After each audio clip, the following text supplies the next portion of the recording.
કાનૂની સેવા સત્તા મંડળ છોટાઉદેપુર દ્વારા છોટાઉદેપુર સબજેલ ખાતે કેદી ન્યાય દિવસ કાર્યક્રમની ઉજવણી કરવામાં આવી હતી। છોટાઉદેપુર ખાતે કાર્યરત જિલ્લા કાનૂની સેવા સત્તા મંડળ દ્વારા છોટાઉદેપુર સબજેલ ખાતે કેદી ન્યાય દિવસ કાર્યક્રમની ઉજવણી કરવામાં આવી હતી।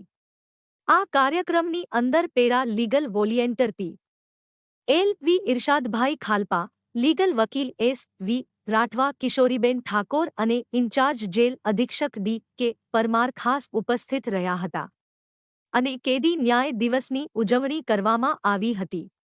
કેદીઓને મળતી સુવિધાઓ અને તેમના હક વિશે માર્ગદર્શન આપવામાં આવ્યું હતું અને તેમણે ફ્રીમાં લીગલ સહાય વિશે પણ માહિતી આપવામાં આવી હતી। સાથે સાથે એમને વકીલની પણ સહાય મળી રહે।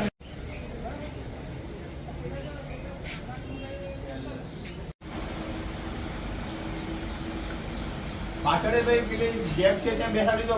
વકીલોની સહાય આપવામાં આવે છે પણ સાથે સાથે આપણે ફરજોનો પકડે પાછળ આપણે અંદર આવવું પડે, એટલે આપણે પણ એટલી ફરજ છે, આપણને લાભ મળે છે। નિલેશભાઈ હરીશભાઈ પટેલ પાલન કરવું છે। અત્યારે આપણા જેલમાં છે એના કાયદા અલગ છે, પાછા અહીંયા આવ્યા પછી એના પણ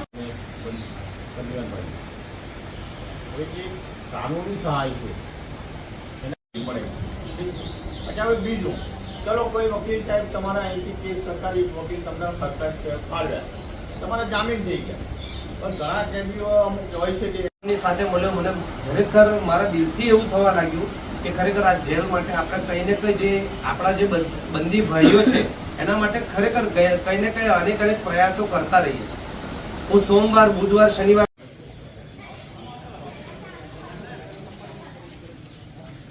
क्या मूक्या? अरे बहुत सरस ड्रेस एकदम ताजा है हो मावाना भाई। ચલામાં ઉતરે નીકળી જા આંકડાળો બજાવો મેં આપો તને પાછો ચલા રાજુભાઈ આ બાજુ સાઈડમાં પાછળ આવ્યો એટલે તમારે ફોટો આવી જાય।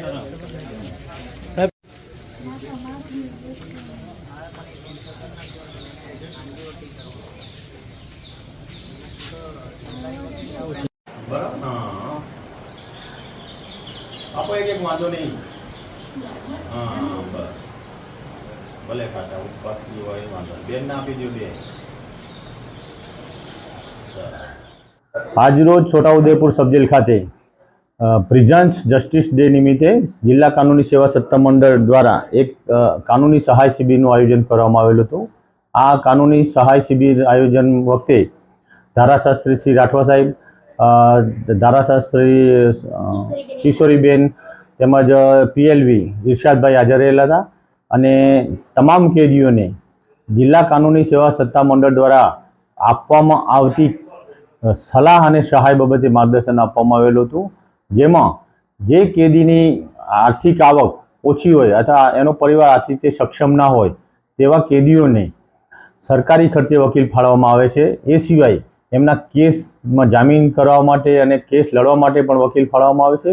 એ સિવાય જે કેદીઓને જામીન થઈ ગયા હોય પરંતુ જામીન રજૂ કરવાની ક્ષમતા ન હોય એવા કેદીઓને પણ જો સામાન્ય કેસ હોય તો એમાં જાતમુચરકા પર પણ એને મુક્ત કરવા માટેની આગળની કાર્યવાહી હાથ ધરવાની હોય છે। એ બાબતે જરૂરી માર્ગદર્શન જિલ્લા કાનૂની સેવા સત્તા મંડળની આ શિબિરમાં ઉપસ્થિત વકીલશ્રી દ્વારા આપવામાં આવેલ છે। મારું નામ ડી.કે. પરમાર, ઇન્ચાર્જ જેલ અધિક્ષક।